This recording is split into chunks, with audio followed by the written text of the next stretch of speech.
준비 들고 지금 준비하고 있구나.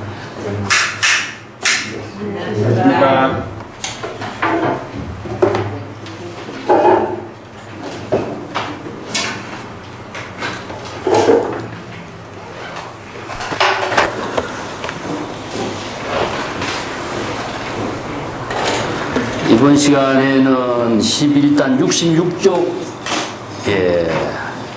되겠네요.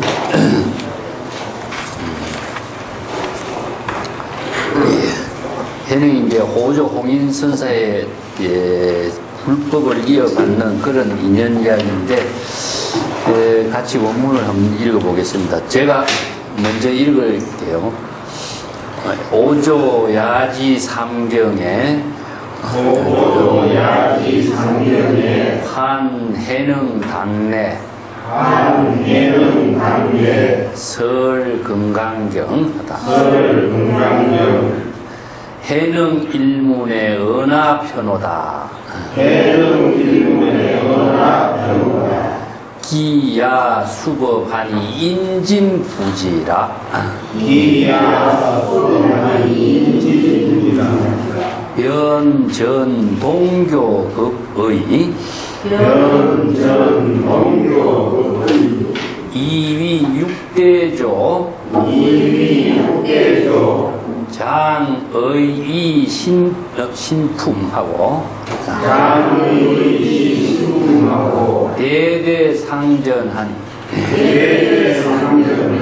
법적 이신전심이요 당령자오라.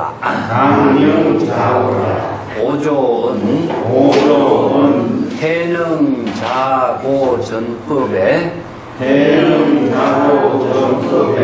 기여 현산이 약주 차간내 유인해여하리니 적수 속거하라. 여기 이제 해능이 오조홍인이 이제 밤에 불러들인 거죠. 야지 삼경 같은 삼경 같으면 이제 한밤중이죠. 보통 11시에서부터 새벽 1시까지가 이제 삼경이 들어갑니다. 이제 중국에서는 밤의 시간을 5시간으로 나눕니다. 이걸 오경이라 그러는데, 그래서 오경이 전환되는 것을 오경전이라 그럽니다. 그래서 이제 초경이 있고, 중경이 있고, 삼경이 있고, 사경이 있고, 오경이 있죠. 그죠? 그래서 이제 초저녁에서부터 점점 깊어 들어가는 겁니다, 밤이. 그래서 삼경이 되면은 이제 가장 깊은 밤중이 되죠. 그래서 이제 또 점점 밝아 나와요. 요런 이제 형태를 하루 저녁을 5시간으로 구분을 해가지고 초저녁에서부터 한밤중에서 새벽으로 이렇게 시간적인 변화가 이루어지는 것을 토대로 해서 오경전이라고 하는 시를 읊어요. 그래서 이제 깨달음의 단계가 수행이 점점 깊어져서 밝음으로 이어지는 이거에 맞추어서 이제 시를 읊는 것을 오경전이라고 하고, 하루를 24시 12시간으로 구분을 나누어 가지고 거기에 맞춰서 시를 읊는 것을 12시간 이제 시간에 맞추어서 이렇게 노래를 읊는 것을 이제 중국 한시 같은 데서 많이 씁니다. 그래서 여기 삼경은 한밤중 가장 어두운 시간, 이제 그 시간에 다 잠자는 시간이 아무도 이제 깨어있는 사람이 없으니까 오조 홍인화상이 이제 디딤방을 밟고 있는 노행자를 조사당 안으로 불러들인 거죠. 환해능 당내하고, 당내는 이제 조사당이죠. 오조 홍인화상이 살고 있는 조사당으로 해능을 가만히 불렀습니다. 그리고 설 건강경 하다. 그래서 건강경의 법문을 설했습니다. 해능이 이제 남해에서 맨 처음에 나무를 팔 때에 금강경을 독송하는 스님을 만나서 이제 불법에 인연이 있는 줄 자기가 알게 됐죠. 그래서 당신 어디서 왔느냐 하니까 오조공인의 문화에서 왔습니다. 그래서 오조공인의 문화에서는 금강경의 법문을 설합니다. 그래서 여기서 이제 남종선에서 소위 경전을 금강경에 의거해서 불법을 깨닫도록 설법을 하고 있는 것인데, 특히 노행자를 이제 밤에 불러서 홀로 금강경을 설했다라고 하는 사실은 사실상 다른 사람에게도 일반적으로 다 했는데 왜 노행자에게 특별하게 밤에 불렀느냐. 이것이 이제 하나의 문학적인 형태로서 해능에게 설법한 그런 의미를 여기에서 이제 부여하고 있습니다. 해능일문에 언하 편호하니 기하수법이라. 그게 해능은 금강경의 설법을 듣고 일문 한 번 듣고 곧바로 곧바로 깨닫게 됐다. 이게 언하대오나 언하변오나 똑같은 말이죠. 예. 그래서 일문이라고 하는 것은 여시아문입니다. 여시아문. 금강경에 이제 설법을 하는 사람은 금강에서 이제 붓다가 설법했지만은 여시아문하는 법문을 듣는 사람은 누구죠? 아남이었지만 여기서는 지금 설법을 하는 사람이 오조공인이고 설법을 들어서 깨달아 체득한 사람은 이제 노행자인데 언하대오란 말이나 보죠. 그래서 이 언이라고 하는 말은 설법하는 말인데 그 말은 전부 다 소리입니다. 소리. 그래서 다른 말로 한다면 음성이죠. 우리가 지금 말을 하는 것도 전부 다 음성인데 그 음성을 가지고 말을 하는 것이고 말하는 내용을 이제 그 언어나 문자로 써놓으면 글자가 되지만은 모든 것은 전부 다 언어에 의해서 이루어지죠. 그래서 언어의 구체적인 내용은 전부 다 소리로 이루어져 있습니다. 그래서 이제 언하는 말을 하는가 동시에 말을 하는 내용은 소리로 전달되고 소리로 전달되는 내용 가운데에 범위가 있는 거죠. 그래서 이제 청법이라고 하는 말은 소리를 듣는 것인데 소리에 담겨져 있는 법의 내용을 깨닫게 된 거죠. 그래서 은하대오라는 말은 바로 깨닫게 됐다. 그 말을 듣는 순간 하나의 분별 차별이 없이 그대로 깨닫게 된 것을 이제 여시아문이라고 하기도 하고 은하대오라고도 씁니다. 금강경에서 여시아문하고 신수봉행하는 의미가 여기에서 해능이 일문하니까 은하대오는 신수봉행이 되는 거죠. 곧바로 깨달아서 바로 불법의 대의를 깨달아서 바른 지혜를 체득하게 됐다. 그래서 이제 전법을 전하는 것이 해능의 독자적인 안목을 열어주는 것인데 안목을 열어주는 법문은 구체적으로 금강경이다. 그래서 금강경의 설법을 특별하게 해능에게 설법을 하시는 인연을 이제 그래서 법의 내용을 이야기하고 있습니다. 기야 수법의 인진부지라. 그날 밤에 법을 전해받게 되었다. 이것은 이제 법이라고 하는 것은 금강경의 설법이죠. 참 여기에서 이제 애매하게 우리가 이해하는 것은 전법이라든가 수법이라든가 이런 법을 쓰고 덕법이라든가 이런 쓰는데 이 법이 해능에게 특별하게 전해주는 법이 있느냐 하는 거죠. 그래서 금강경의 법문에 설하고 있는 내용이 법입니다.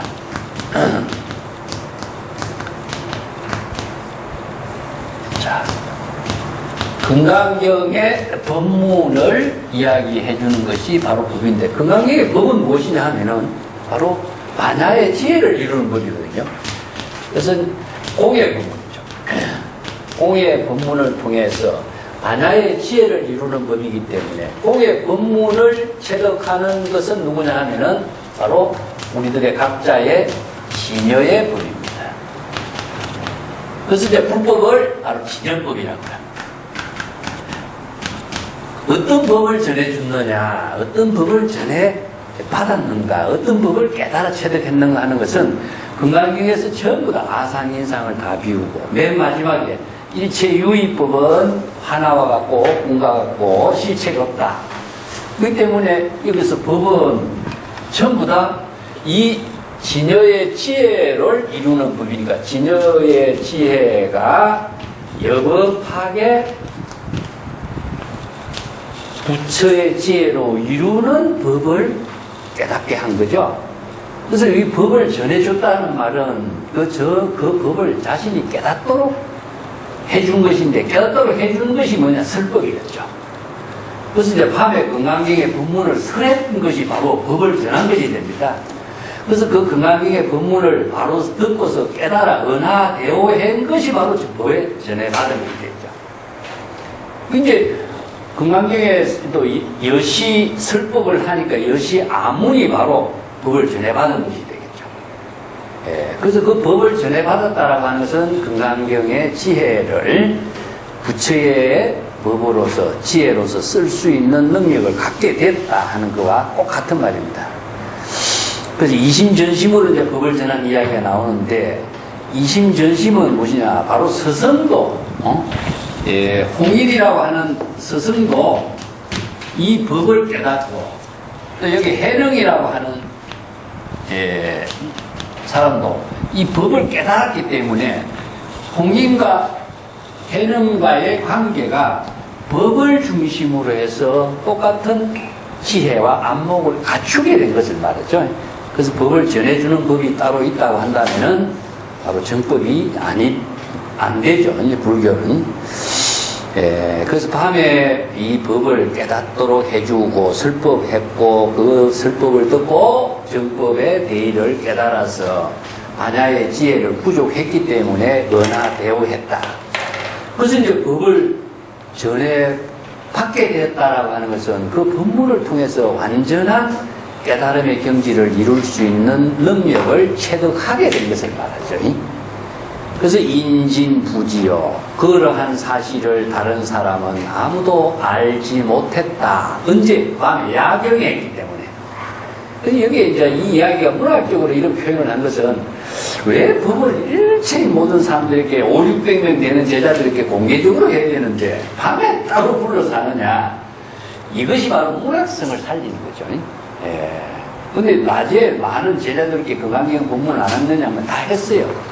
신수도 법문을 듣고 다 했는데 왜 이 사람들에게 법을 전하지 않고 해능에게 법을 전해주느냐 하는 것은 여기에서 법을 전해받을 수 있는 능력을 갖춘 사람이다 이런 의미에 두고 있어요.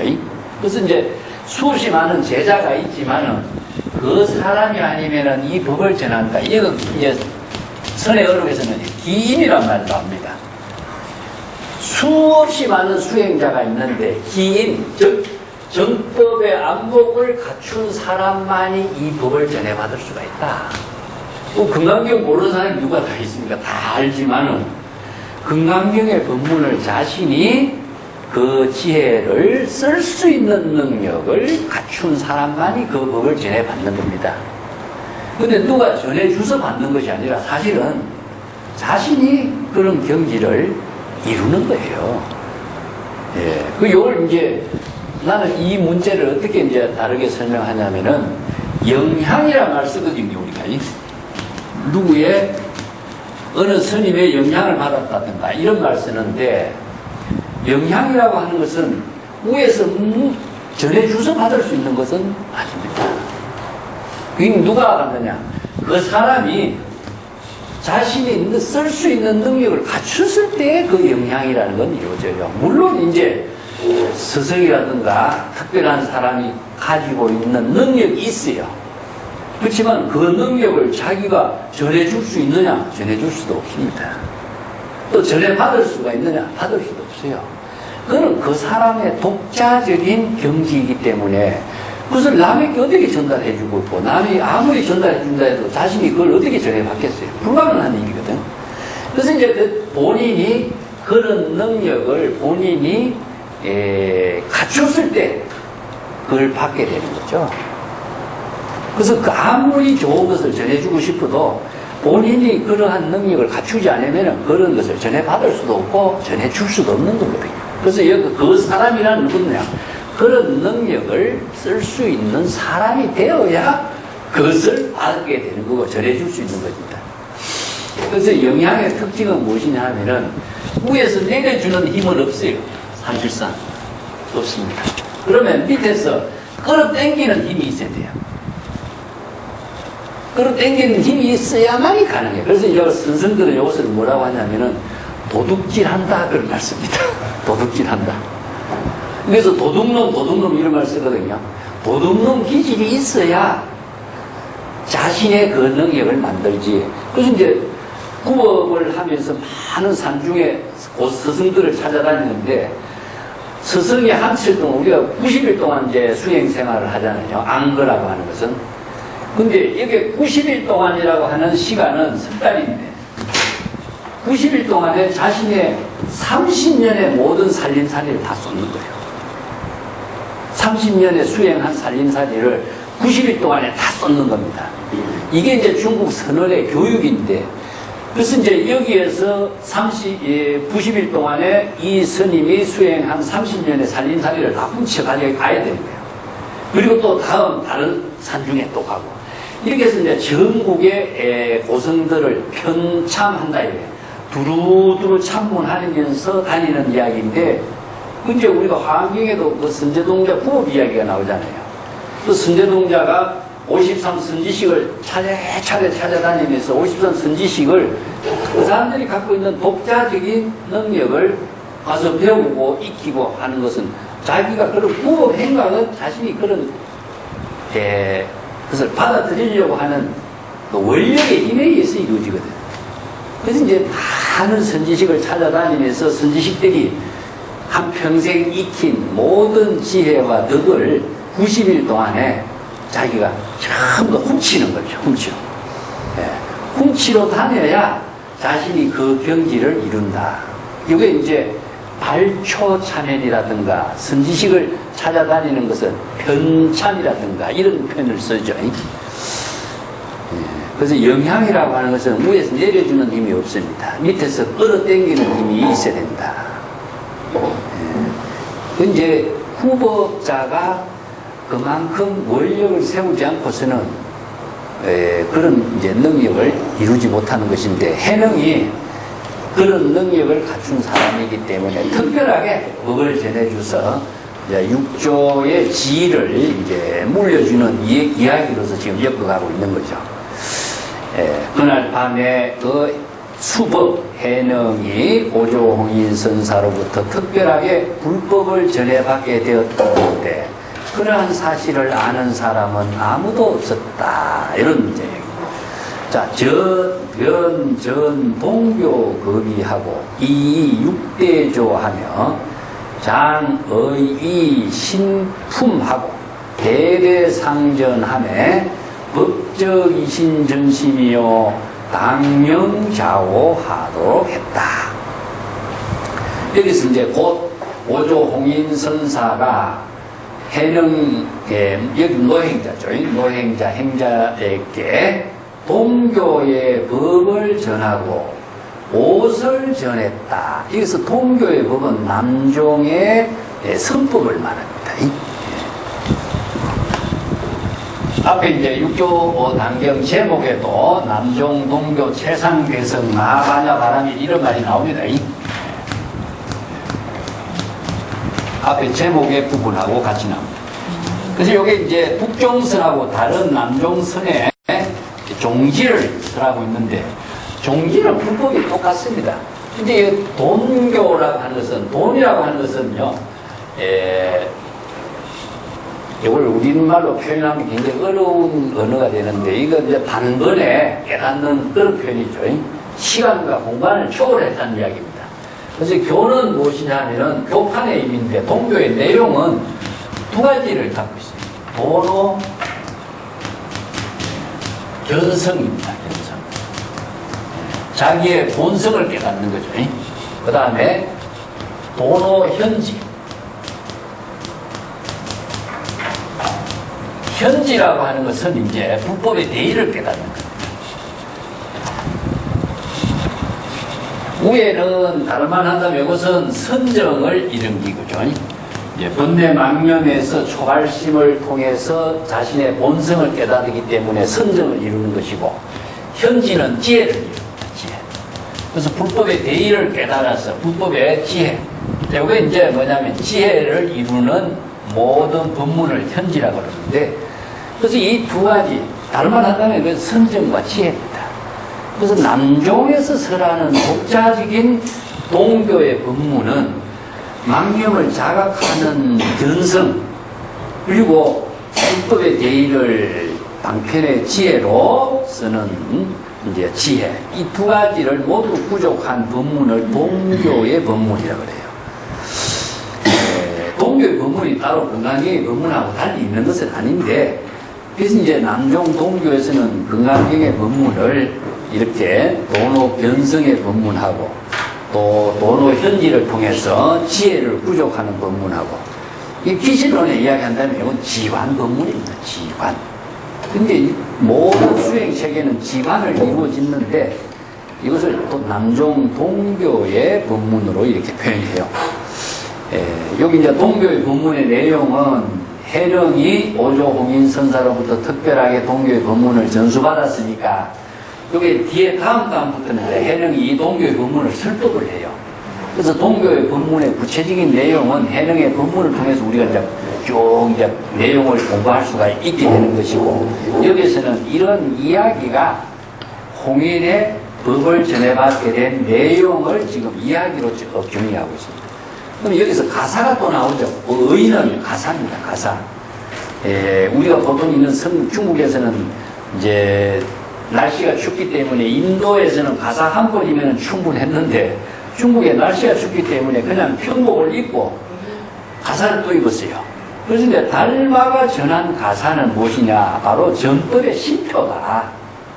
그래서 그 가사는 달마가 해가에게 전했다. 그 가사가 이제 육조 해능에게 전해되었으니까 오조 홍인대사가 가지고 있던 가사를 육조 해능에게 전해되면서 남종 동교의 전법에 대한 신표로 삼은 겁니다. 그래서 안으로는 무엇이냐? 이심전심으로 깨달아 체득한 법이고, 바깥으로는 뭐냐? 바로 이 가사를 신표로 삼았다. 그 이제 이 두 가지를 가지고 조사라고 하는 지위를 이루게 된 그것을 신표로 제시한 거죠. 그래서 남종 동교의 법과 가사를 가지고 전해서 이 육대족, 육대의 조사로 삼게 되었다. 이게 이제 정법의 의미를 두고 있습니다. 육조 해능이 육대 조사가 되었다라는 사실을 여기서는 지금 이제 오조 홍인으로부터 인가받게 된 그 사실을 이야기하고 있습니다. 거기 이제 장의위 신품하고 대대상전하며 법적 이심전심하고 강령자옥케 하리라. 요게 이제 내용이 나와요. 가사를 가지고서 법을 전한 것은 신표로 삼게 하는 것이고, 또 이 가사를 가지고 품성에서 신표로 삼고 해서 대대로 조사와 조사가 서로 법을 전하게 된 신표로 삼게 된 겁니다. 그 다음에 법은 무엇이냐? 바로 이게 불법입니다. 바로. 남종 동교에 이렇게 법을 전했다는 것은 건강경에서 설하는 법문이 뭐냐? 시법은 청정하여 무효구하란 말 나오죠. 그죠? 요 시법이 나옵니다. 건강경의 법문에서 건강경의 법문을 설했는데 건강경의 법이 어떤 법이냐? 시법은 평등하여 무효구하다. 이런 말이 나옵니다. 그래서 시법은 무엇이냐 하면은 바로 평등의 법이니까 진여의 법입니다. 그래서 진여만이 평등하거든요. 그래서 이제 진여법이 되어야만이 불법이 돼요. 그래서 진여의 지혜를 이루는 것이 바로 열의 부처 법신이니까. 그래서 이제 평등이란 말은 불교에서 진여만을 이야기한다. 그래서 우리가 불성, 진여 자성이 평등하기 때문에 높고 낮음이라고 하는 차별을 초월해서 여여한 열애의 지혜와 자비를 이루게 한다. 그래서 이제 지혜와 자비를 이루게 하는 평등의 법은 이 법인데 이 법을 바로 건강해서 이루도록 설하거든요. 그래서 이 법을 실행하기 위해서는 아상, 인상, 중생상이 다 없어야 되는 거고 또 일체유의법이 영홍한포형이다 이런 말씀인데 이 법에 대한 이야기를 좀 하고 갑니다. 법이란 말 참 어려운 말이죠. 그렇지, 불법을 이루게 하려면은 진여의 지혜가 되고 부처의 지혜가 되려면 이 법을 깨달아야 되는데 이 법이 어떤 법인가? 자, 우리가 법이라고 한다면은 진리라든가 진실이라든가 이것을 이야기하는 것도 법이고, 네? 이건 뭐냐? 불교에서는 불교의 진실과 진리법을 이해하는 것을 불법이라고 하고 이게 이 불법을 설하는 것이 바로 설법이 됩니다. 그래서 법을 설했다 이런 말이 나오죠. 이것은 바로 부처의 지혜를 깨달아서 부처의 지혜와 자비를 실행할 수 있는 걸 법문이라고 합니다. 또 법이 무엇이냐면 일체의 모든 인연법이 또 법이라. 인연이 이루어진 것은 무엇이냐면 모든 존재가 인연에 의해서 이루어져요. 그래서 인연에 이루어진 것을 우리가 사물이라고 하기도 하고 물건이라고 하기도 하고 존재라고 표현해요. 우리가 육체도 온노의 인연에 의해서 이루어지고 또 우리가 마음으로 대상 경계를 보고 듣고 하는 것도 이전법에 있어 이루어지고 물질뿐만 아니라 정신도 전부 다 인연법에 있어 이루어져 있죠. 그래서 의식의 대상도 물질 다 법이고 그러면 이것도 전부 다 법입니다. 이런 법인데 이런 법을 전부 다 바르게 아는 것이 무엇이냐? 바로 차별의 법을 판단할 수 있는 능력이 있어야 되는 거죠. 그것을 판단할 수 있는 지혜는 어디 있냐? 열의 진여의 지혜만이 이 법을 판단할 수 있는 것이 나오죠. 그 중생은 이 법이 무엇이 법인지 모르죠. 그런데 중요한 것은 뭐냐? 이 법을 초월해야 돼요. 예, 이 법을 대상으로 두고 있어. 이걸 법상이라고 합니다. 모든 이 가르침, 인연법, 사물, 의식의 대상, 그 육진의 법까지 육진이라는 법이라고 해요. 의식의 대상 경계를 육진이라고 하는데 육진의 모든 경계의 법도 다 초월해요.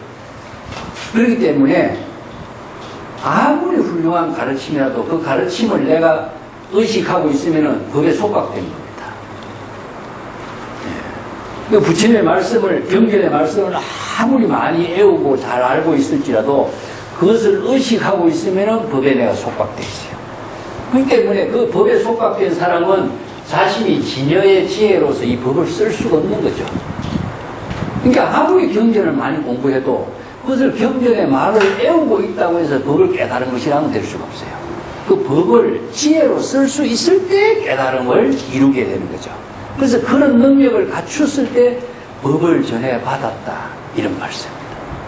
그래서 법을 알고 있는 것이 아니라 법을 쓸 수 있는 능력을 말하죠. 예.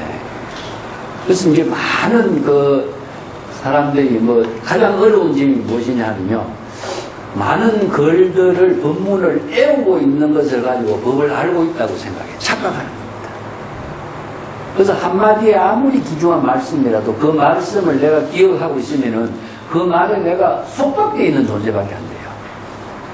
그래서 이제 그 나귀가 말뚝에 얽매여 있는 꼴이다 이렇게 비유하거든요. 자유를 잃어버린다 이거죠. 그래서 이 법을 아는 것은 교고 쓰는 것은 선이라고 해요.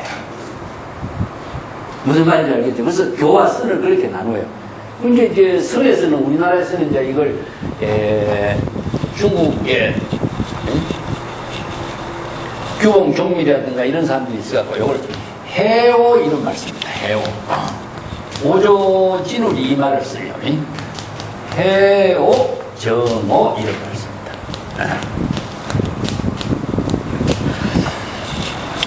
성철스님이 이제 오조진울을 비판하면서 오조진울은 해오지 정오가 아니다 이렇게 비판해요. 예. 근데 그렇게 비판해야 될 문제는 아닙니다. 해오는 무엇이냐 하면은 불법의 가르침을 깨닫는 겁니다. 그것을 어떻게 경전과 의록을 통해서 불법의 가르침을 깨닫는 것이 해오예요. 그것을 다른 말 한다면 이것은 교법이죠. 교법. 두 번째 정언은 무엇이냐? 이것을 자신이 지금 깨달음의 지혜로 전향시키는 것을 정언. 이건 선이라고 합니다. 자, 이 관계가 어떻게 이루어지느냐 하면요. 불법을 모르는 사람이 자신이 여기에서 깨달음을 이루겠어요? 불가능하죠. 그렇기 때문에 불법을 깨달아 경전의 건물이라든가 불법을 일체유의법은 영웅한부형이다. 아상이상 중생상을 다 비워라. 이것은 바로 뭐냐? 교법입니다. 이 교법을 모르는 사람은 이 교법을 깨달음으로 전향할 수가 없어요. 그래서 달마가 이것을 뭐라고 본문을 했냐면 자교오종이라고 합니다. 자라고 하는 것은 의거하다 이런 뜻인데 의기하다. 자교 경전의 가르침의 본문에 의거해서 종지를 깨달아야 한다 이런 말씀입니다. 그러면 경전의 가르침에 의거해서 종지를 깨닫는 것은 선과 교가 하나가 돼야 되는 거죠. 그죠? 근데 우리나라에서는 교를 버리고 선을 택하라 이러니까 사교입선이 되는 거예요. 그게 절름발이가 되는 겁니다. 그래서 이 문제는 이제 우리가 바르게 이해하는 것이 뭐냐면 바로 해오는 불지견이 열리는 겁니다. 불지견은 뭐냐? 부처로서의 다른 지혜를 쓸 수 있는 안목이 열리는 거예요. 요거 이제 뭐냐면은 정법의 안목이다 이런 말씀. 정법의 안목. 아니면 임제히 말하면 진정견해다. 진정한 정법의 안목을 열 수 있는 견해가 열렸다 이런 말씀이에요. 이 견해가 어디에서 나냐면 경전의 가르침에 의거해서 견해가 열려요. 그럼 견해는 어떤 문제를 갖고 있냐? 자신이 바로 망념에 있는지 사도에 떨어졌는지 판단하는 겁니다. 이게 망념은 뭐냐? 마음의 병이죠. 그래서 이제 의사 선생님들이 환자의 병이 무엇인가를 진단하려면 경전의 가르침에 의거해서 의학의 모든 그 판례지, 사례나 판례라든가 병의 연구를 통해서 그 능력을 갖추어야만 이것은 무슨 병이고 이것은 왜 이런 병이 생겼고 이런 병의 치료는 어떻게 해야 되고 하는 것을 알잖아요. 그래서 이제 이런 능력이 있어야 병을 진단해요. 그 병을 진단하면은 뭐냐? 처방이 이겁니다. 처방이 정오예요. 그 병을 일단 진단해서 처방을 내려야만이 병에서 벗어날 수 있는 지혜가 나오는데 첫째로 경전의 법문을 모르는 사람이 환자가 왔을 적에 병을 진단을 못해가지고 어떻게 처방을 하겠나? 이게 불가능하거든요. 그렇기 때문에 경전의 가르침에 의거해서 병을 진단하고 깨달음을 이룰 수 있는 능력을 키우는 것이지 경전의 가르침 모르고 깨달음을 이룬다. 우리나라 지금 선방에서는 무조건 삼선만 하면 된다 하는 건 이건 너무나 잘못된 겁니다. 이건 뭐냐 하면은 방향도 모르고 방법도 모르고 무조건 장님이 길을 떠나게 하는 것 같아요. 그래서 이런 문제점이 잘못됩니다. 그래서 해오라고 하는 것은 경전의 가르침에 의거해서 경전의 법문을 완전히 자신이 잘 아는 경지가 해오고 이런 경지를 정오는 어디에서 이루어지냐? 지금입니다. 지금 여기에서 자기의 시절 인연에 따른 본분사의 일을 보살도로 실행하도록 하는 게 정오예요. 그 정오는 항상 지금에서 이루어지는 일이고 그런 지금 깨달음을 이룰 수 있는 능력을 갖추는 것이 뭐냐? 바로 경전의 가르침이에요. 그래서 경전과 의록의 지혜가 없으면 불법을 모르는 사람은 일단 문제점을 진단을 할 수가 없어요. 이 때문에 이런 것이 이제 중국의 그 규봉경미라든가 이런 분들은 해오나 정오를 구분하는 것을 이렇게 구분한 겁니다. 근데 가장 큰 병이 한국에 뭐냐면은 사교입선이라는 내가 자주 이야기합니다만은 교를 버리고 선으로 가야 된다는 겁니다. 여기 버릴 사자하고 입선이라는 것은 이것은 취사. 하나는 버리고 하나는 취해야 된다는 뜻인데 이것은 또 다른 차별을 만들어가는 중생의 병을 만들어요. 이것은 불법에서 이런 법이 없어요. 버리는 것도 있어서도 안 되고 취하는 것이 있어서도 안 돼요. 그래서 무소득, 무소부라고 하는 것은 취하는 것도 없는 것이고 또 버리는 것이 없어야 되는 거예요. 근데 교를 버리고 성으로 들어가도록 한다. 이것은 불교도 아니고 이거는 세간법에 떨어지게 하는 이건 아주 잘못된 사고. 이 한국에서 이런 언어는 없어지요. 없어지요. 그래서 바른 정법을 공부하려면 경전에 바른 신에 의거했어요. 자신의 바른 정법의 안목을 갖추고 바른 깨달음을 이루게 하는 겁니다.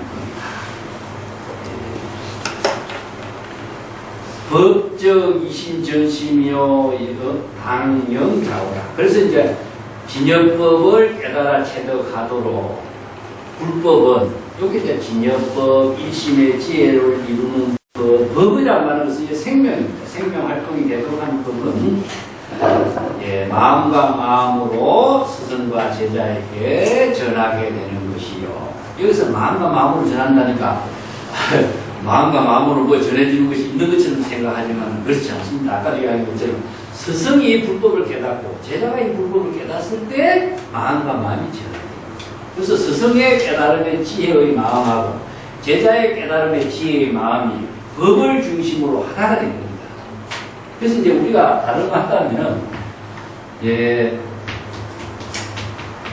음악을 우리가 내가 악보 이야기하는데 음악을 들을 적에 악보가 있으면 어떤 사람이 연주해도 똑같은 음악이 나오죠. 그죠? 이게 바로 하나로 만들게 하는 것이 법이라는 겁니다. 음악이 악보나 마찬가지예요. 그렇기 때문에 어떤 사람이 연주해도 옛날에 뭐 100년 전에 연주한 사람이나 지금에 연주하는 사람이나 악보에 맞춰서 똑같은 연주가 나와요.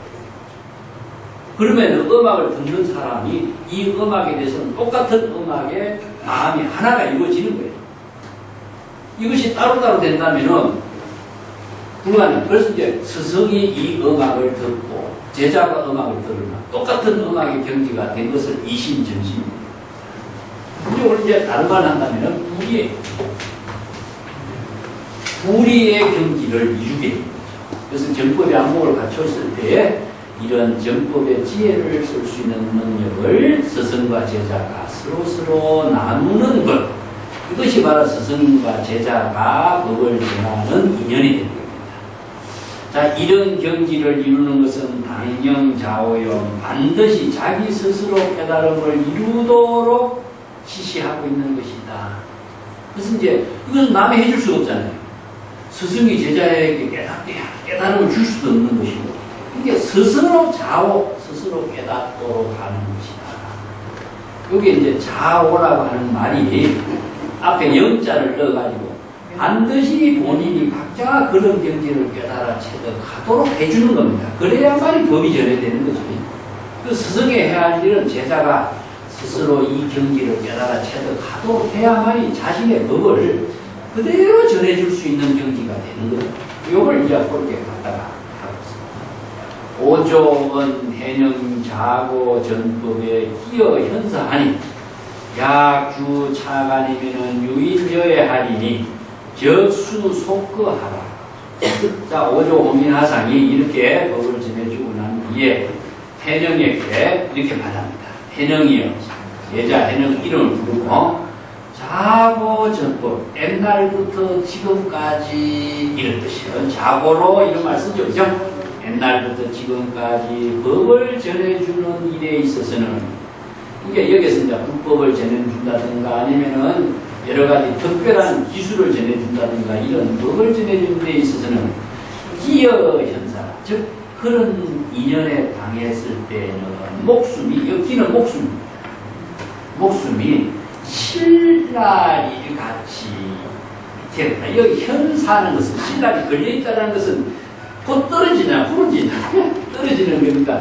신랄같이 위험한 상황인 것이다. 자, 이 말이 참 여기서 들어간 것은 법을 전하는 사람은 목숨이 신랄같이 위태롭다 이런 뜻입니다. 왜 이런 말을 붙였을까요? 이제 예. 자, 이게 법을 전한 사람이 하는 어려움을 겪게 된 것을 이야기해요. 이 정법의 안목을 부족하는 입장이 되고 조사의 지위를 이루게 되고 이런 사람은 목숨이 신랄같이 더럽게 된다. 왜 태로운가? 그 이야기가 여기서는 구체적으로 드러나지 않아요. 그런데 이것을 이런 말을 쓰고 있어요. 그만큼 법을 전하고 조사의 경지를 이룬 사람은 많은 어려움을 겪게 될 것이다. 이걸 지금 이야기하고 있습니다. 그 내용은 뒤에 조금 봐요. 이제 정법의 난이라고 그런다. 이게 정법의 난이다. 정법을 이은 사람이 받는 순환이라고 해요. 그런데 법화경 같은 데도 법화행자가 수없이 어려움을 극복하는 것을 법화행자라고 해요.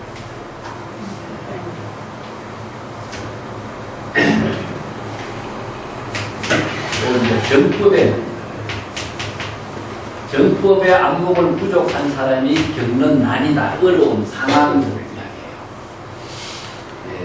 그 다른 말로 한다면은 요 뒤에 만약에 그대가 여기에서 여기 오조홍인의 문화입니다. 황매산에서 여기에서 머무르게 된다면은 어떤 사람이 그대를 해치게 될 것이니 그대는 속히 이곳을 떠나도록 하라. 이게 정법의 난이라는 것은 많은 사람으로부터 하나의 시기 질투의 대상이거든요. 그래서 어려움을 받게 되는 난을 정법의 난이라고 합니다. 그 정법의 난은 다음 난에 조금 언급이 돼요. 왜냐하면은 이제 유명한 이야기가 있어요. 대유령곡에서 해능을 쫓아오는 해명의 이야기가 나오죠. 왜 그렇게 쫓아오겠어요? 이게 가사를 탈취하려고 쫓아온다는 것, 법을 탈취하려고 쫓아온다. 이게 정법의 난이라는 이게 이제 문학적으로 이런 표현을 쓰는 이유가요. 법을 전해받은 사람은 보살행을 해야 되기 때문에 수없이 많은 어려움을 극복해야 됩니다. 이게 이제 다른 사람보다도 더 큰 원력을 실행하게 하는 거 이런 의미를 두고 있어요.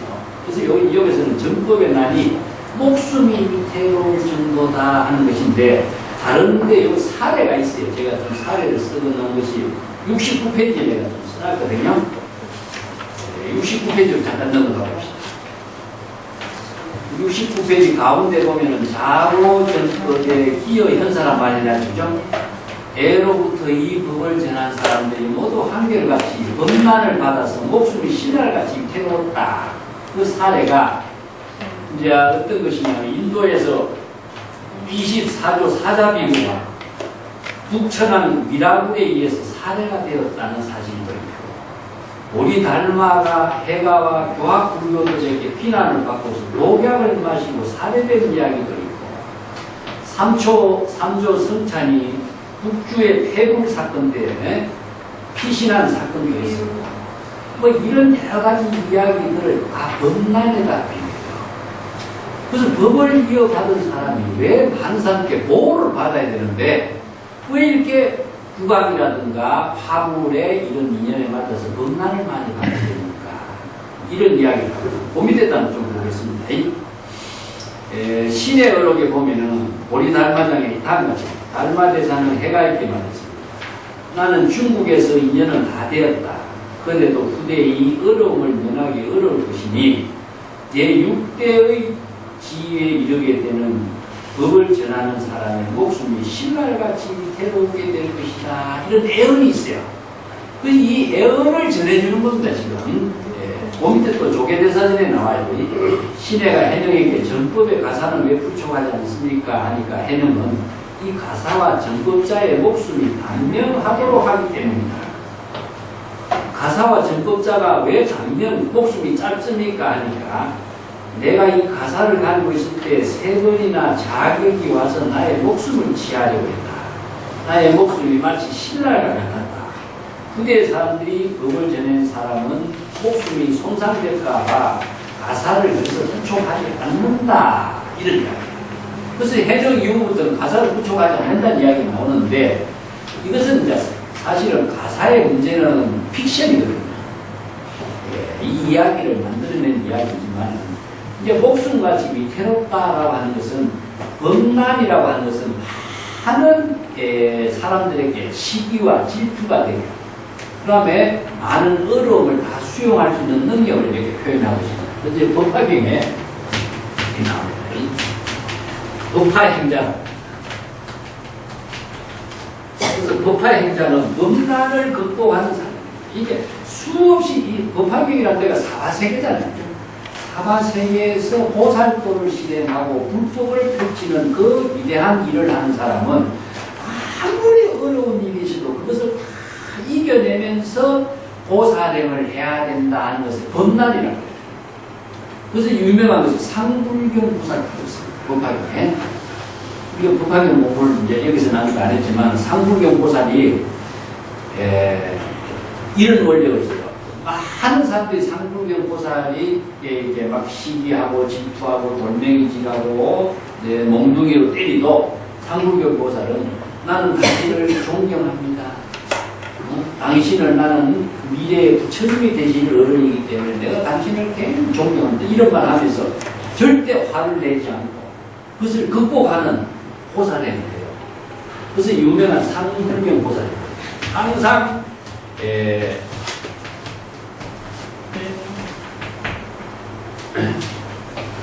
남을 공경하는, 항상 남을 공경하는 그런 보살행의 원력을 세우는 것이 법화행자의 얘기예요.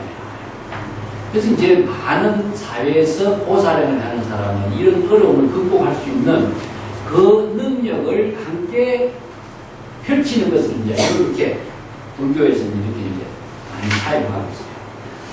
그 사자비구가 그 미라불왕에서 처형을 했어요. 그때 사자비구의 목에서 뭐가 나오냐? 흰 유가 나옵니다. 그런 이야기가 나오는데 우리나라의 이처럼 이야기가 비슷하죠. 이게 성자의 몸에서는 피가 나오는 것이 아니라 유가 나온다. 그래서 이제 그런 표현들을 써요. 그래서 범난을 당했을 때 여러 가지 일이 일어난 것을 이렇게 표현하고 있습니다. 그래서 여기에서 그대가 밤에 모르게 법을 전하면서 한 말이죠.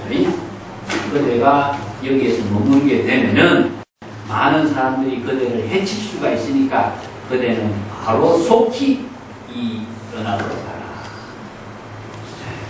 자, 이것을 사실상 우리가 일체 중생을 구제하는 입장에서 이 이야기는 맞지 않습니다. 그죠? 일체 중생을 구제하고 인류를 구제하는 보살도를 실행한 사람인데 한 사람을 불러서 법을 전하고 다른 사람이 너를 해칠 수가 있으니까 멀리 떠나라. 이거는 세속에서도 참 그런 이야기가 하나의 문학성으로서 여기서 의미를 두고 있어요. 그 외에 이제 다음 달에 이제 이야기가 나오는데 다음 달에 또 연결해서 보겠습니다. 70페이지입니다. 12단 해령이 남쪽으로 떠나는 이제 이야기입니다. 내가 먼저 읽겠습니다. 능덕 의법의 삼경 발거하니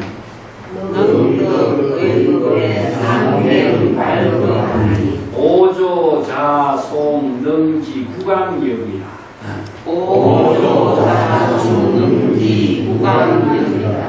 등시변별 오조처문하니 여거 노력하라 장법향남 3년 물홍 차법하라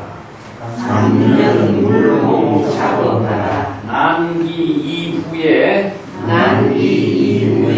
홍하선유하고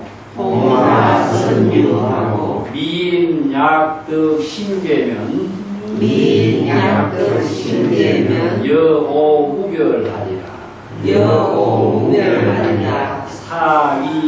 사위이요하고 면발향남하다. 자, 여기 이제 공인이 법을 전해주고 해령이 가사와 법을 전해받고 이런 말이죠. 근데 삼경에 금강경에 법문을 쓰라고 삼경의 가사와 법을 전해받고 삼경의 거기서 출발하는 겁니다. 동시에 그게 다 이루어지죠. 그래서 삼경이라는 시간은 무엇이냐, 아무도 모르는 시간에 이 일이 이루어졌다는 것을 이제 시간적인 환경을 그렇게 설정해 주는 거예요. 그 두 사람의 전법과 덕법의 인연이 끝난 것을 여기서 표현했고, 오조화상은 자송능지 부강력이야. 오조화상이 오조 해능을 떠나보내면서 스스로 직접 후광력이라고 하는 데까지 해능을 전송하는 겁니다. 이 후광력이 어디냐면요, 원래 이제 역광력이라는 것은 나루터를 말합니다. 조금 지도를 그려보면은 중국에 양자강이 있죠. 양자강이 있고 여기가 황매산이 짬집 있어요. 황매산, 오조홍인의 황매산이 짬이 있는데 여기에서 양저강 북쪽에 여기에 나루터가 구간이에요. 여기에서 남쪽에서 양자강을 건너가는 거죠. 북쪽의 강 언덕에서 남쪽의 강 언덕으로 배를 타고 건너가는 곳이 여기에 여기 나루터가 구간인데, 사실 우리가 지금 지도상으로 그림으로 본다면요, 여기서 여기까지 가려면 며칠 걸리는 거리예요. 며칠 걸리는 거리입니다. 근데 이제 이야기니까 삼경의 법을 전해받고 삼경에 이까지 마지막 전송을 합니다. 근데 여기서 양자강을 건너가도록 이렇게 해서 이제 그 자리가 어디냐, 구강경이라고. 그래서 여기서 이제 어디까지 갔냐면은 여기가 대유령이라고 하는 산폭에 있습니다. 여기가 지금 이야기하는 광주 간데가 지금 홍콩이죠. 해명이 여기서 나중에 살다가 죽거든요. 그래서 여기에서 법을 전해받아가지고 하루 저녁에 구강역까지 와가서 배를 타고 이제 여기까지 쭉 이제 떠나오는 이야기가 지금 나와요. 지금의 뭐 중국의 땅이 얼마나 넓습니까? 그걸로 한 달, 두 달 걸리는 거리죠. 그런데도 이제 그 이야기를 지금 짧게 이야기하고 있습니다. 삼경의 홍인의 처소를 떠났으니 오조홍인화상은 스스로 직접 구강역까지 전송을 하게 되었어요. 그래서 이거 덩시변별감, 이거 덩시는 뭐냐, 배를 탄 겁니다. 구강역에서 남쪽으로 양자강을 건너가도록 덩시, 어디에 오르냐, 배에 오를 때예요. 배를 타고 강을 건너가려고 할 때, 배에 오를 때에 곧 이별이 이루어진 겁니다. 곧 이제 여기서는 이제 이별이 이루어진 거죠, 직접. 더 이상 같이 할 수가 없으니까 이별이 이루어지면서 오조가 처분하면서, 여기서 처분은 지시를 내리는 겁니다. 이제 마지막 이별에서 오조 홍인대사가 처분을 내리는 거예요. 지시를 내리는 거예요. 여거 노력하라 장거 향남에 3년 물홍 차도하라. 그대는 노력하라. 노력이라는 것은 정진하라 이 뜻이죠. 쉼이 없이 끊임없이 노력하고 정진하고 수행하라 그런 겁니다. 장법의 한 거예요. 그리고 이 남종 동교의 법이 지금까지는 북쪽에서만 이루어졌는데 여기서 남향이 되죠. 남쪽은 어딘가 양자가 남쪽으로 들어갑니다. 지금까지는 양자가 북쪽에서만 달마가 순산 소림사에서부터 지금 오조 홍인의 시대까지 전부 다 북쪽에서 활동했었어요. 근데 이제 홍인을 통해서 육조 해령을 통해서 양자강 남쪽으로 이 법이 전해지는 것을 여기 향남이라고 해요. 그래서 이제 불법이 다 남쪽에 있다 하는 말이 여기에 있습니다. 이게 신수와 해령하고도 이야기가 나오는데 불법이 다 남쪽에 있다. 이것이 바로 해령에 의해서 남쪽으로 불법이 북쪽에서 남쪽으로 다 전해진 것을 여기서 이 한마디로 이야기해요. 그래서 불법이 다 남쪽으로 향하려고 할 때에 하게 되었으니 이런 거죠. 3년 동안은 그대가 이 법을 널리 펼치지 마라. 이 3년이라는 기간을 두고 있는데 이 3년은 뭐냐? 홍인이 입적한 시간. 그 홍인이 입적한 이후에 그대는 이 법을, 내가 죽고 난 이후에 그대가 이 법을 펼쳐라. 그때는 이제 3년이라는 기간을 두고 있어요. 그 3년 동안에 이보를 펼치지 마라. 왜 그러냐? 난기 이후에 홍화 선유하고 미인약득 신되면은 여오무별한다. 여기서 난이란 말이 또 나오죠. 이 난이 일어난 이후에 어떤 난인가? 이게 내유력복의 법난입니다. 근데 여기서 이 말은 무엇이냐? 오조홍인이 벌써 그대가 어떤 법난을 받게 될 것이다. 알고 있는 거죠. 그래서 애언하는 겁니다. 애언. 그래서 이제 애언이라고 하는 말에 재미나는 것이 이제 보통 보면은 중국에서 이 애언이 맞지만 수기가 있어요. 한번 들었어요. 수기는 이제 기별이라고 그러는데 화경 같은 데 수기가 많이 있죠. 이건 당신은 미래에 반드시 부처가 될 것이다. 이게 수기입니다. 그래서 수기는 애언이에요. 이제 중국에서 이걸 참이라고 말합니다. 참계. 참계라고 선에서 말씀드립니다. 참은 무엇이냐? 이게 애언하는 겁니다. 미래에 어떤 일이 일어날 것이다. 이 미래에 일어날 일을 제자가 쭉 예를 들어서 이제 27조 바나나라 종자가 28조 달마대사가 중국에서 이제 인도로 가게 될 때에 애언을 내요. 그 많은 애언이 중국에 가면은 이런 일이 일어날 것이다. 쭉 애언을 내린다. 즉 마조의 출현까지 애언을 내려놔요. 그것을 전부 다 개성으로 애언을 내립니다. 그래서 애언의 의미가 무엇이냐 하면요. 여기에서 경전에서 숙이라고 하는 것은 미래의 그대가 반드시 대성보살도의 불법을 신수공행하면 부처가 될 것이다. 이건 애언이죠. 이건 원력을 세운 사람은 반드시 원력과 동시에 부처가 되는 것이 이루어져요.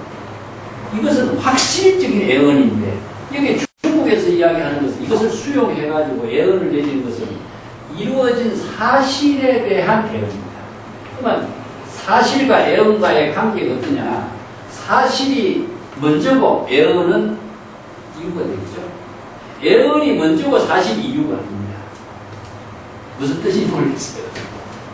보통 우리는 애언이 있고 사실이 이루어졌다고 생각하잖아요. 사실이 있고 애언이 이루어집니다. 이게 기록의 의미예요. 기록의 의미입니다. 그 모든 종교의 기록은 사실이 있고 애언이 있는 거죠. 근데 우리가 읽어볼 적에는 애언이 있고 그러나 사실이 이루어진 것처럼 보이죠. 이게 뭐냐? 신빙성을 살리게 해야 돼. 이게 모든 이제 문헌이 그렇게 이루어져 있어요. 자, 여기도 오조홍인이 이런 애언을 했으니까 반드시 이런 일이 일어날 것이라고 생각하지만 이 기록은 언제 했느냐? 한참 후대에 하는 겁니다. 사실이 있고 공인의 입으로 이런 애언을 하도록 하는 겁니다. 이게 문학성의 특징이에요. 종교의 문학성의 모든 특징은 이렇게 이루어져요. 그래서 이제 여기서 난이 일어나게 될 것이다. 그 난이 일어나게 된 것은 다음 난이 나와요. 그러니까 그 난이 이루어지고 난이 있고 난 뒤에 그 난을 극복하고 난 이후에 그대는 이 법을 많은 사람들에게 중생을 인도해서 이 법을 홍학 널리 펼치도록 하라. 만약에 어리석은 중생이 이 법을 깨달아서 마음이 열리게 된다면 심계라는 것은 무엇이냐 하면 중생심의 마음에서 불심의 마음으로 전향돼서 열리는 것을 심계라고. 중생의 마음은 어리석어서 미혹이기 때문에 열리지 않아요. 이게 마음이 열렸다 이런 말 쓰죠, 그죠? 이런 말은 중생심은 미혹이에요, 미혹. 그래서 미혹은 바로 무엇이냐면은 모든 것이 얽혀져 있는 상태입니다. 여기서 속박되어 있어요. 속박돼서 마음의 눈이 어두움에 딸린 거죠. 암흑 속에 있는 상태예요. 무명 암흑 속에 있어요. 그렇기 때문에 방향을 잃어버린 거죠. 무명 암흑 속에 있기 때문에 중생의 마음은 미혹이에요. 근데 이제 불심의 마음이 된다면 바로 심계 마음이 열릴 것입니다. 어떤 마음이냐? 부처의 지혜로운 마음 작용이 열려서 자, 여기서는 방향이 분명하게 밝게 됩니다. 그래서 이걸 신명이 열렸다. 마음의 지혜의 광명으로서 밝은 지혜의 광명을 펼칠 수 있는 안목이 열렸다. 무슨 안목이 열렸다, 눈이 열렸다 이런 말 쓰죠? 이런 표현을 신계라고 씁니다. 그래서 마음이 열렸다는 말은 도대체 뭘까? 마음으로 바른 지혜의 안목에 열렸다. 이런 말을 신계라고. 그래서 중생의 비옥에서 깨달음의 지혜의 눈이 열렸다. 정법의 안목에 열렸다. 이제 중국에서는 이제 정법의 안목에 눈이 열렸다. 그렇습니다. 오, 여, 오, 무별이요. 깨달음의 입장에서는 조금 더 차별이 없다. 미혹의 입장에서는 차별이 있지만 깨달음의 입장에서는 평등이 됩니다. 그래서 부처의 지혜로서는 일체의 모든 경지가 다 평등의 세계가 돼요. 이 중생의 입장에서는 차별이 있어요. 그래서 차별에서 평등. 깨달음의 입장에서는 일체 평등을 이루는 경지가 될 것이다. 사이 이 말을 마치고 나서 곧바로 이별을 하게 되고 해명은 남쪽으로 출발하게 되었다. 그래서 이게 이제 정법이 북쪽에서 남쪽으로 옮겨가는 겁니다. 그래서 남종동교라는 의미가 지역적인 토대 위에서 이런 것이 이루어져요. 이제 북쪽의 불법이 남쪽으로 해명에 의해서 전래된 그 사실을 이렇게 표현하고 있습니다. 자, 뒤에 13단 보겠습니다. 여기 이제 난 이루어진 그 인연이죠. 먼저 읽겠습니다. 양을 중간에 지배유령하고 후지항후 유수백인데 욕의 촉해능 탈의법이다. 내지 반노에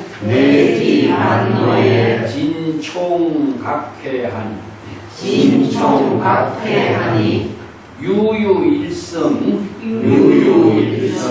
성진명해순이다. 선시 삼품장군이요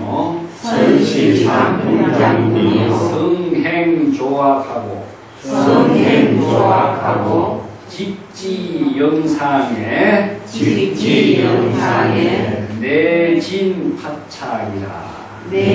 내진파착이라 해능적한 법의하고 우불검치하니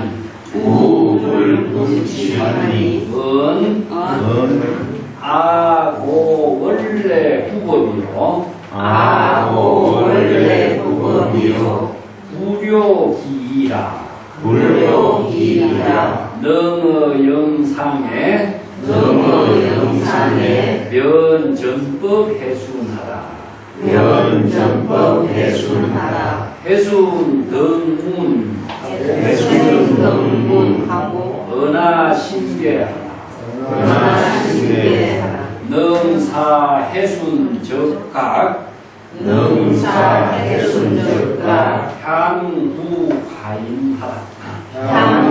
과인하다. 자, 여기 유명한 이야기입니다. 여기서 해순이 나오죠. 나중에 이름이 해명으로 바뀌어요. 이것도. 여기 도난본 육조단경이 만들어지고 난 뒤에 이 원본이 도난에 완전히 감추어져갖고 유통이 안 됐습니다. 그래서 이제 이 도난본 육조단경을 모델로 해서 송대에 많은 육조단경을 편집하는 사람들이 이제 이름을 바꾸는 거죠. 해순이 해명으로 바뀝니다. 그래서 이제 해명이라는 사람이 해명의 제자가 됐는데 이 해순이라는 사람은 사실상 이제 여기에 육조단경에만 등장하고 있는 인물이에요. 실제상의 인물이라고 볼 수 없어요. 근데 여기서 재미난 게 뭐냐? 오조 홍인의 문화에서 해명은 여기서 아니고 행자였잖아요. 그래서 해순은 스님이었어요.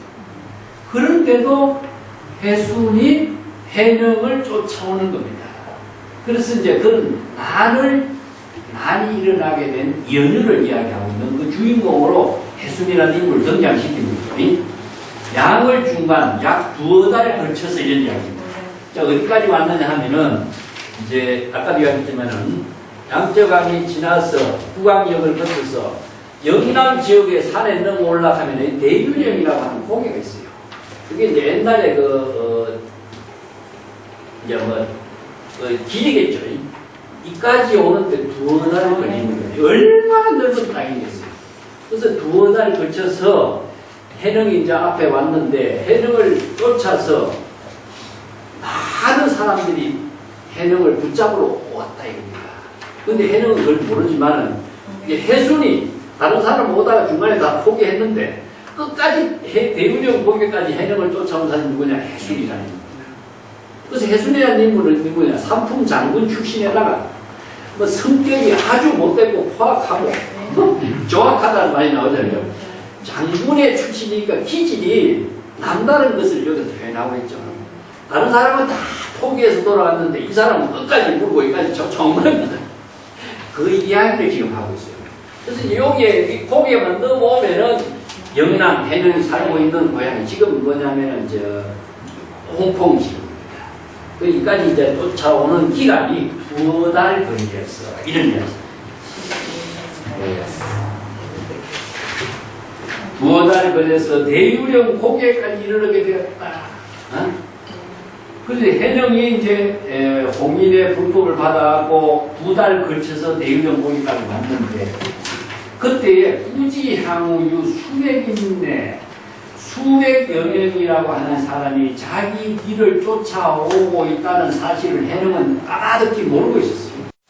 알 수가 없죠. 자기는 이제 떠나왔으니까. 그렇지만은 그 홍인의 제자들이 자기를 붙잡으려고 수백 명이 쫓아왔다는 사실을 모르고 있었는데 해령을 붙잡아서 의법을 탈취하려고 수백 명의 사람이 뒤쫓아오고 있다는 사실을 알지 못했다. 이런 이야기거든요. 여기서 뭐냐? 해령을 붙잡아서 의법입니다. 의법은 해령이 전해받은 가사와 불법을 탈취하려고 이런 의미죠. 이것은 탈취하는 것은 이제 문학적으로 스토리를 이게 이제 정리하니까 내지 반노에 근데 자 여기서 대유령 고개까지 찾아오는 이 중간쯤에까지 와서 모든 사람들이 다 되돌아갔어요. 되돌아갔는데 끝까지 쫓아온 사람이 누구냐? 진총각해하는데 유유일성 성진명이 해수입니다. 모든 사람들이 대유령 고개까지 반틈쯤 와가지고 그냥 다 포기하고 돌아갔는데 오직 한 사람 성은 진씨요 이름은 해순이라고 하는 사람이 있는데 이 사람은 원래는 출가하기 전에 삼품 장군이다. 성행이 좋아 성품과 행동이 아주 거치다. 네? 네. 그래서 직지영상 곧바로 대유령 고개까지 쫓아와서 내진파차가다. 이거 진짜는 진짜는 뒤쫓아오다는 진짜입니다. 뒤쫓아와서 붙잡는 겁니다. 해능을 붙잡는 거죠. 그게 끈질기게 쫓아온 사람이 이제 해순이고 그 해순이 해능을 대유령 고개에서 붙잡았죠. 대유령 고개에서 이제 해능을 붙잡고 이제 해능의 가사와 법을 깨어서려고 여기서는 어떠냐면요. 여기서는 이야기가 아주 순수하게 나와요. 그래서 이제 해령이 내 가사와 법을 뺏으려고 이 사람이 쫓아왔구나. 그걸 알고 해령이 가사와 법을 주려고 그런 거죠. 여기서 해령은 그 가사와 법을 그 해순에게 주려고 하니까 해순은 우불금치요. 그 법을 가사를 받으려고 하지 않아요. 그러면서 하는 말이 무엇이냐? 고 원래 후업이지 후욕이로다. 내가 이렇게 멀리 그대를 쫓아온 것은 법을 구하고자 쫓아온 것이지 그대의 가사를 필요로 해서 쫓아온 것은 아니다. 아주 순수하게 된 거죠. 여기서는 그래서 해능은 그 대유령 보기에서 변전법 해순에게 법을 전하게 되었다. 그리고 해순은 덕문, 해능이 설법한 법문을 듣고서 언하신계하라. 이게 언하대오한 겁니다. 해능의 법문을 듣고서 곧바로 마음이 열려서 깨달음을 체득하게 된 인연이 되었다. 그래서 이제 해능은 해순에게 지시를 내립니다. 그대는 북쪽으로 가서 북쪽에 있는 사람들을 잘 교화하도록 하시오. 이게 지시를 내리죠. 자, 여기서 문제점이 무엇이냐면 해능은 아주 행자입니다. 근데 해수는 뭡니까? 선입니다. 이 이야기도 굉장히 재미나게 만들어졌고, 그래서 여기 중심이 무엇이냐? 출가한 사람이냐 행자의 신분의 문제가 아니라 법이 중심이 됩니다. 그래서 법을 중심으로 해서 불교는 설법을 하고 청법을 하게 되어 있습니다. 그래서 나이도 문제도 삼지 않고 신분도 문제도 삼지 않은데 육조의 단경에 이렇게 큰 의미를 두고 있습니다. 예, 그렇게 모든 사람들이 사회적으로 볼 때 그렇습니다. 나이가 많다거나 신분이 있다거나 직책이 있다거나 그게 중심이 되죠. 그래서 불교에서는 법의 중심이 이루어진 세계를 저기서 씁니다. 그래서 이제 여기에 이야기가 나중에는 어떻게 바뀌느냐면요. 예, 이야기를 이제 도난권 6조 단계는 굉장히 여기서 순수한, 예, 순수하고 간략하게 이야기를 하고 있죠. 여기서 해순이라는 사람이 해명으로 바뀝니다.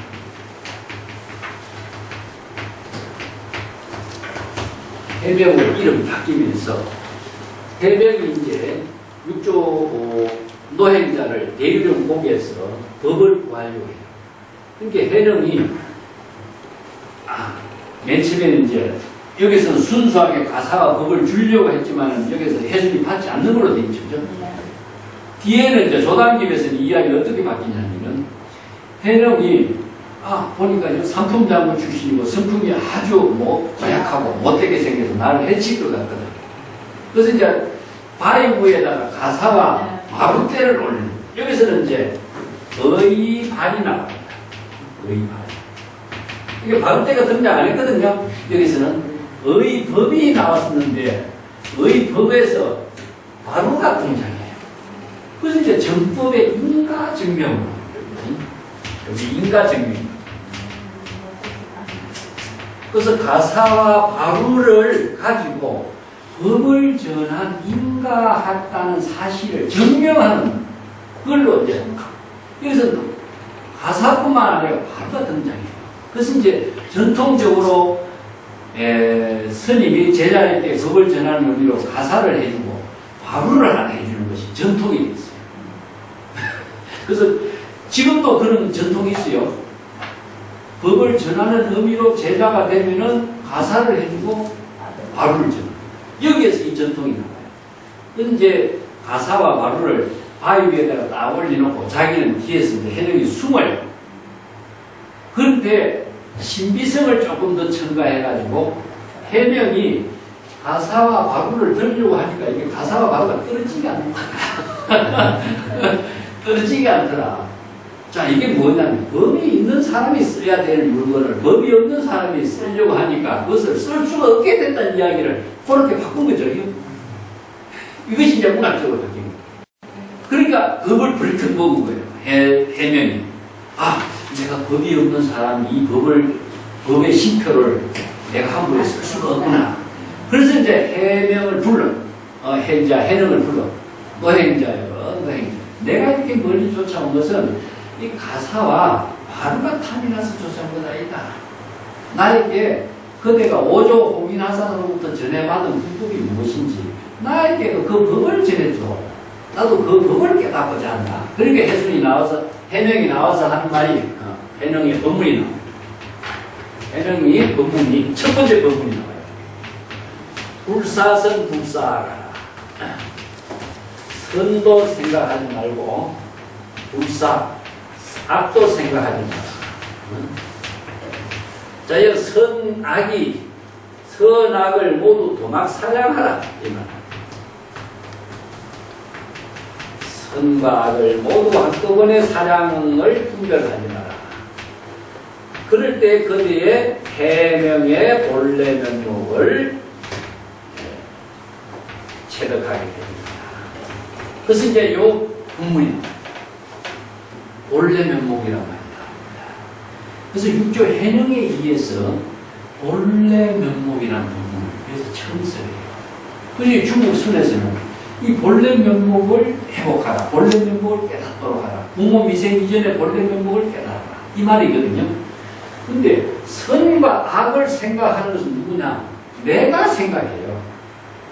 자기가 아상, 인상이 있어서 내가 있기 때문에 내가 자기 중심으로 선도 생각하고 악도 생각합니다. 그렇기 때문에 여기서 자기라고 하는 것을 비워야 되겠죠. 그죠? 그걸 뭐냐? 아공. 내가 자아의식을 비우는 거고. 그러면 선과 악이라고 하는 것은 무엇이냐 하면은 선과 악이라고 하는 생각의 망념이기 때문에 이게 법이 되는 거죠. 이게 법공. 자, 의식의 대상 경계가 다 법입니다. 아까도 이야기했지만은 언어나 문자로 다 법인데 의식의 대상 경계로서 생각하는 것이 무엇이냐면 전부 다 법이에요. 그러니까 생각하는 내용은 무엇이냐? 전부 다 언어나 문자예요. 들리는 소리도 전부 다 언어나 문자예요. 이게 언어가 표기된 것은 문자고 언어를 말로 했을 적에는 그것이 소리가 됩니다. 그래서 우리가 참선을 할 적에 생각한다, 참선한다 하는 것은 전부 다 언어인과 동시에 문자입니다. 그래서 언어 문자를 통하지 않고서는 사유가 안 되고 생각도 안 돼요. 법을 전할 수 없어요. 그렇기 때문에 자기 아상, 인상을 비우는 것이 아공이 되고 선과 악을 모두 생각, 사량, 분별하지 않는 것은 법공입니다. 그렇기 때문에 아공, 법공을 이 법문으로 이게 중국 선성들의 법문이 그냥 이루어진 것이 아니고 불법의 모든 일체 개공 반야의 지혜를 이루고 진여의 지혜가 진여의 지혜로 작용할 수 있는 법을 깨닫도록 법을 써내놨거든요. 그래서 이 해명의 법문의 가장 뛰어난 점이 선도 생각하지 말고 악도 생각하지 마라. 선과 악을 모두 한꺼번에 사랑 분별했을 때에 그대의 본래 면목이 깨닫게 되리라. 이 법문을 해준 거죠. 이것은 다른 말을 한다면은 바로 불법의 대의를 깨닫습니다. 앞에서 이제 6조 해명에 처음에 나올 적에 6조 당명이 처음 나온 것이 5조 홍길이 제자들을 모아놓고 그들의 불법의 대의를 깨달은 자는 개송을 지어라 그랬거든요. 그래서 불법의 대의를 깨달은 사람만이 이 경지를 이룰 수가 있어요. 그래서 해명은 은하대오에서 금강경의 법문을 듣고 이 은하대오에서 이 법을 깨달아서 가사와 법을 전해받았는데 해수는 이 법을 깨닫지 못했던 거죠. 그런데 해명의 이 법문을 듣고 깨닫게 된 겁니다.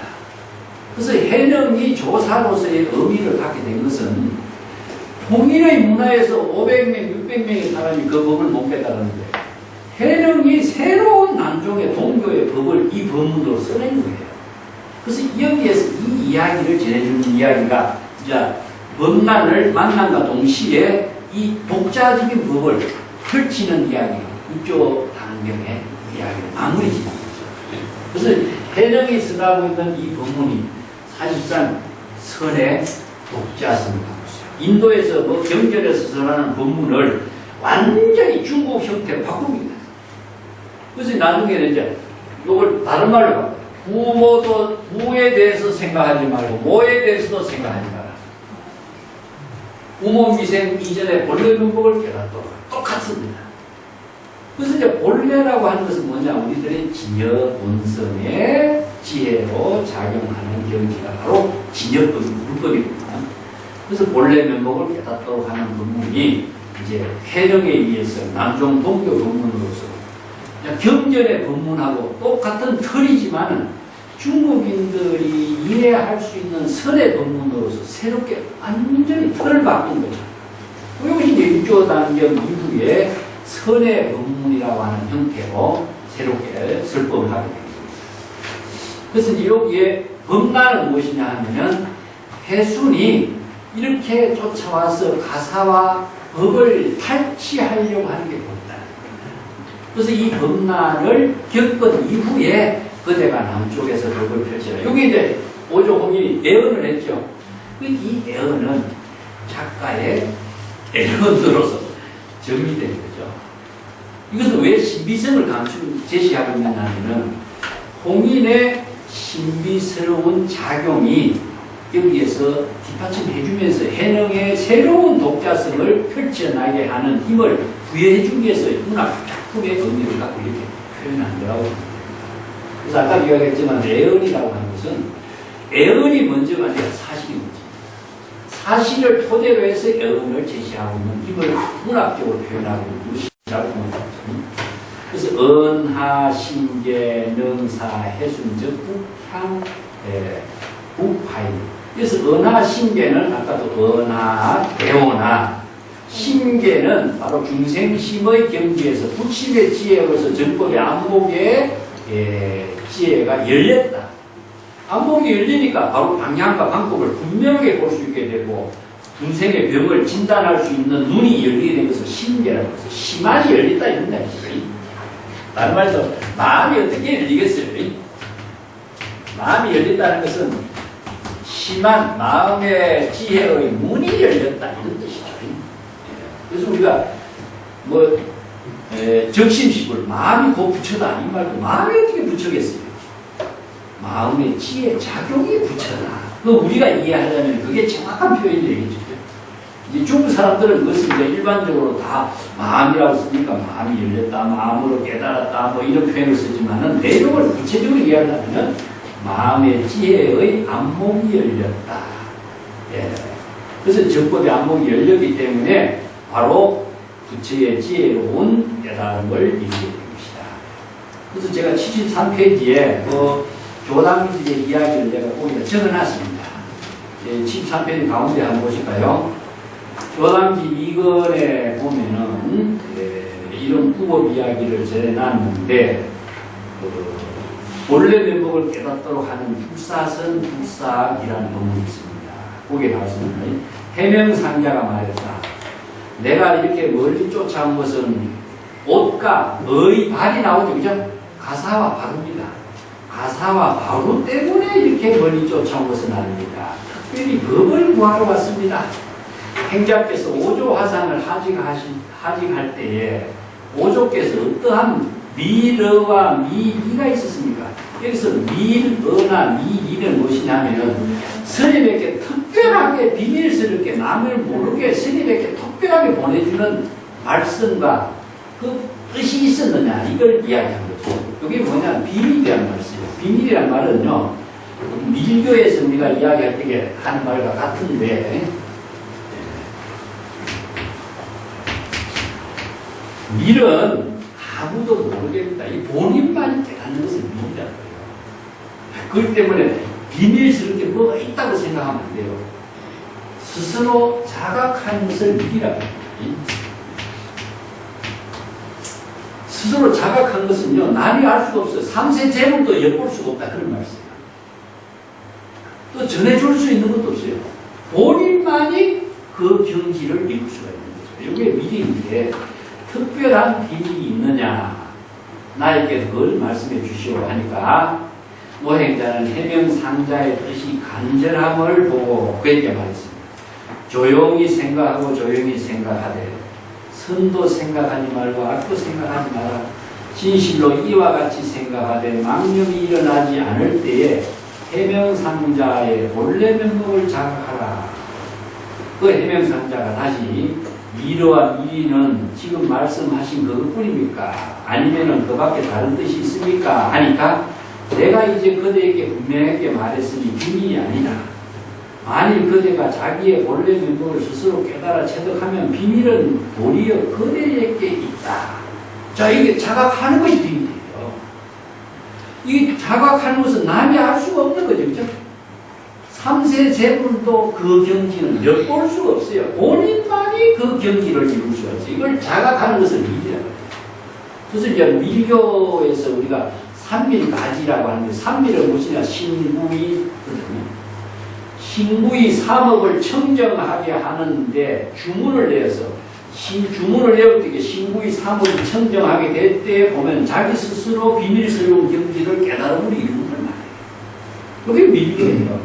근데 형교와 밀교는, 형교는 바로 드러나면서 이루어지는 것이고, 밀교는 스스로 비밀스럽게 자각을 통해서 이루는 거예요. 그것은 이제 밀교와 형교를 이렇게 나눠서 이제 설명하고 있는 거예요. 내용은 각각 틀리다 하면 불법이 아닌 것이 되거든요. 그래서 이제 여기에 비밀스러운 것은 본인이 스스로 그 경지를 깨달아 체득했을 때 이루어지는 것이다. 그런 표현을 했어요. 그것은 이제 해령의 첫 번째 제자가 바로 해술이 됩니다. 해술. 노행자가 스님을 제자로 만든 거예요. 그래서 여기서 이제 한쪽은 남종 동교의 법문이 해술을 통해서 북쪽으로 행하고, 남쪽으로서 해령이 통해서 남쪽으로 행하게 돼요. 그래서 이제 불법의 정수는 어디냐? 남쪽으로 나가. 그 이야기가 이런 이제 해령의 이야기, 구법 이야기를 통해서 이제 여기서 정리하고 있는 부분이 유조단경의 앞이야기입니다. 지금까지 이제 해령이 구법 이야기를 쭉 이렇게 문학적인 표현으로서 정리한 부분이 이 부분인데, 유조단경이 우리가 많이 알고 있는 부분이 이 이야기거든요. 그래서 이 이야기는 왜 육조단경이 처음에 이렇게 구법 이야기를 썼느냐? 해령의 법문의 진술을 이해하기 위해서 이것은 견인차 역할을 해요. 이 이야기가 많은 사람들에게 관심을 끌게 되거든요. 그 관심을 끌게 되니까 이 책을 보게 되는 겁니다. 이런 효과를 갖고 있어요. 무슨 맨 처음에부터 어려운 이야기 하면 누가 보겠어요? 와, 그 재미난 이야기가 있더라. 그렇게 해서 이제 설법이 나왔어요. 진짜 육조단경의 본질은 해령의 설법이 나옵니다. 이게 남종동교의 법문이 이제 설법이라고 하는 부분에서도 쭉 나오는데, 다음 시간부터 이제 설법에 대해서 우리가 보고, 해령의 구법 이야기가 이제 안에서도 쭉 이렇게 문학적으로 정리된 것을 그걸 이제 변문이라고 합니다. 변문. 내가 지난번 이야기했지만 이야기의 형태를 가지고 있는 하나의 선의 구도적인 문학입니다. 이런 표현을 보고. 그래서 문학 작품이라고 해서 가치가 없는 것이 아니라 문학 작품이기 때문에 새로운 가치를 제시하고 있어요. 그리고 이 시대에서는 선어록이 만들어지기 직전에 이런 책이 만들어졌다는 것은 이것은 획기적인 겁니다. 이게 종교의 문헌 속에서 어떤 이런 문헌이 나올 수가 있겠어요? 이건 획기적인 거예요. 그런데도 맨 처음에 그 육조단경이 만들어지고 난 뒤에 이렇게 천박스러운 이야기 책은 불태워서 없애야 된다. 이렇게 나와요. 그래서 보림전이라는 책하고 육조단경은 고려시대에 우리나라에 어천이 있죠. 어천이 이제 중국의 그 천태의 법문을 이제 구법하기 위해서 중국을 가는데 천태의 전기 속에 나와요. 그래서 이제 중국의 황제들이 많은 천태종의 선녀들이 선종에서 육조단경이라는 책하고 보림전이라는 책은 이상한 이야기를 많이 하고 있다. 이런 망설을 주장하고 있는 책은 불태워서 없애야 될 책이다. 이렇게 나와요. 그래서 이 책이 순환을 받아요. 그런데 순환을 받는 가운데도 이 이야기가 있기 때문에 많은 사람들에게 이것이 전래돼갖고 이게 끊어지지 않거든요. 그래서 이제 우리가 잘못 이해한다면은 구도적인 이야기가 이렇게 한 사람에게 밤에 비밀스럽게 전해지는 법이 이건 불법에서는 맞지 않잖아요. 그렇기 때문에 이런 것은 육조단경이 견인차적인 문학성을 제시해서 정법의 불법을 설하는, 동교의 법을 설하는 하나의 역할을 해주고 있는 문학 형태의 변문이다. 이렇게 이해를 해야 됩니다. 자, 오늘 여기까지 하죠. 수고하셨습니다.